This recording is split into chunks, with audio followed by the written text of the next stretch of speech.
Quick question for you. Who knows you best? Your best friend? Your partner? Maybe even your own parents? Well, I'm here to tell you there's another contender in that race, and it's probably sitting right there in your pocket or on the table next to you. Yep, I'm talking about your phone. Now think about it. You spend hours with it every single day. It's the first thing you reach for in the morning and the last thing you see at night. It's there during your highs, your lows, your moments of boredom, and your bursts of creativity. And with every tap, every scroll, every search, every single interaction, it's collecting data. Not just random data, but deeply personal information that paints an incredibly detailed psychological profile of who you are, what you like, what you fear, and even what you might do next. This isn't some far-fetched sci-fi conspiracy theory. This is happening right now. And in this video, we're going to explore exactly what kind of psychological masterpiece your phone is creating about you, often without you even realizing it. Trust me, this is the kind of stuff that once you know, you can't unknow. So, let's get started.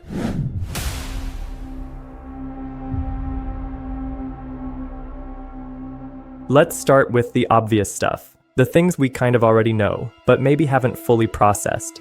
Think about the apps you use. What do they say about you?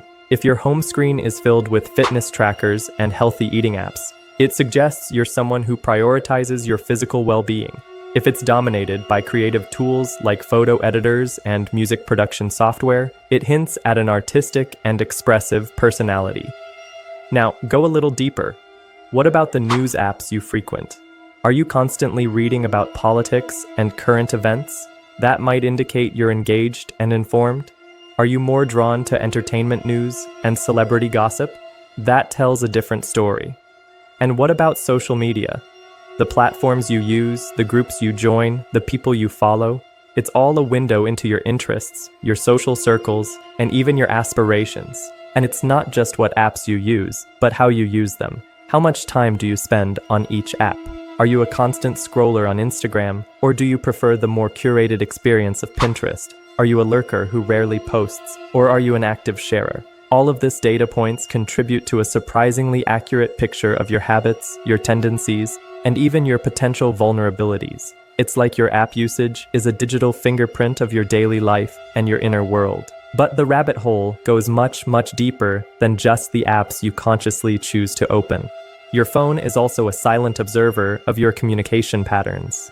Think about who you talk to most frequently and how you communicate with them. Are you a texter, a phone call person? Do you prefer quick, casual messages or long, thoughtful emails? The frequency and timing of your calls and messages reveal your closest relationships and your social rhythm. Who do you contact first thing in the morning or late at night? Who do you turn to when you have good news or when you're feeling down? Your communication logs, even without the content of the messages, paint a vivid picture of your support network and your emotional landscape. And let's not forget the language you use. While the content of encrypted messages might be off limits to the tech giants, hopefully, the metadata, the tone you often adopt, the typical length of your messages, even the emojis you use most frequently, all contribute to your unique communication style, which is another piece of your psychological profile puzzle. It's like your communication patterns are the echoes of your relationships and your emotional world. Now, prepare to have your mind slightly blown. Your phone is also a master at tracking your location data. And this isn't just about knowing how to get you from point A to point B. Your movement patterns throughout the day, week, and month reveal an incredible amount about your habits, your routines, and even your lifestyle. Think about it. Where do you go most often? Your home, your workplace, the gym, your favorite coffee shop, that one particular bookstore? These frequented locations build a map of your daily life, highlighting your priorities and your commitments. Do you have a regular commute? What kind of neighborhoods do you spend your time in? Do you travel frequently, or do you tend to stay local? This location data can even reveal more intimate details. Do you visit healthcare facilities regularly? Do you frequent places of worship? While the data itself might be anonymized and aggregated, when combined with other pieces of information, it can contribute to surprisingly accurate inferences about your health, your beliefs, and even your social affiliations. It's like your every movement is a brush stroke on the canvas of your digital life story. Okay, buckle up, because we're about to talk about something that often flies under the radar but is incredibly insightful. your search history, and browsing data. This is arguably one of the most direct windows into your thoughts, your interests, your fears, and your desires. Think about the questions you ask Google. No matter how embarrassing, how niche, or how personal, you probably type them into that search bar. What are you curious about? What problems are you trying to solve? What information are you seeking? Your search history is a raw, unfiltered stream of your consciousness. And it's not just the specific searches, it's the patterns. Are you constantly researching symptoms of a particular health condition? Are you frequently looking up information about a new hobby? Are you comparing prices for a specific product? Your browsing history reveals your interests, your anxieties, your shopping habits, and even your potential future purchases. It's like your search history is the diary of your inner thoughts and unspoken questions. Now, let's connect all these dots. The apps you use, your communication patterns, your location data, your search history, all these seemingly separate pieces of information are being collected and analyzed, often by sophisticated algorithms powered by artificial intelligence. And what emerges is a surprisingly accurate and incredibly detailed psychological profile. Companies use this profile to target you with personalized ads, tailoring the messages to your specific interests and vulnerabilities. But it goes beyond just selling you things. This profile can influence the content you see on social media, shaping your worldview, and potentially even impacting your opinions. It can be used by financial institutions to assess your creditworthiness, by insurance companies to determine your premiums, and even potentially by employers in hiring decisions. Think about how eerily accurate those targeted ads can be sometimes. You might have just had a conversation with a friend about a specific product, and suddenly, there it is, showing up in your social media feed. That's not a coincidence. It's the result of these complex algorithms piecing together all the digital breadcrumbs you leave behind.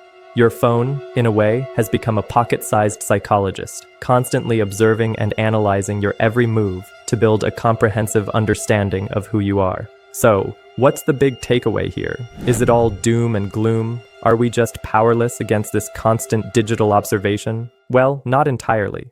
Understanding how this psychological profiling works is the first step towards taking back some control. Being aware of the kind of data your phone collects is crucial. You can start by reviewing the permissions you've granted to your apps. Take some time to adjust your privacy settings on your phone and within individual apps. Limit location tracking, opt out of personalized advertising where possible, and be mindful of the information you share online. And perhaps most importantly, be conscious of your digital footprint.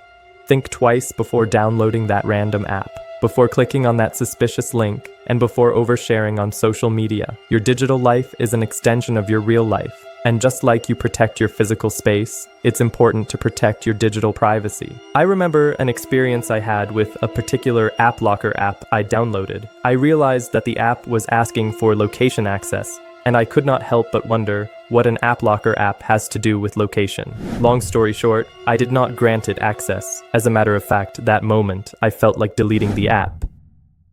Now, as promised, I want to give you something really valuable to help you take control of your digital privacy. I've put together a free guide called Checklist: Simple Steps to a More Private Online Life. This guide goes beyond just the basics and gives you practical, actionable steps you can take right now to limit the psychological profile your phone is building about you. To get your hands on this free checklist, all you have to do is head over to Tileris.com. It's our way of saying thank you for watching and empowering you to take control of your digital well-being. What are your thoughts on all this? Were you surprised by any of the ways your phone creates a psychological profile? What steps are you going to take to protect your privacy? Let me know in the comments below. I'm really interested to hear your reactions. If this video gave you a new perspective on your phone, make sure to hit that like button, share this video, spread the word, and help your friends and family understand the power of their digital footprint. And do not forget to subscribe to the channel and hit that notification bell. We'll be diving into more fascinating topics about technology and its impact on our lives. Thanks for tuning in, stay aware, stay private, and I'll see you in the next video.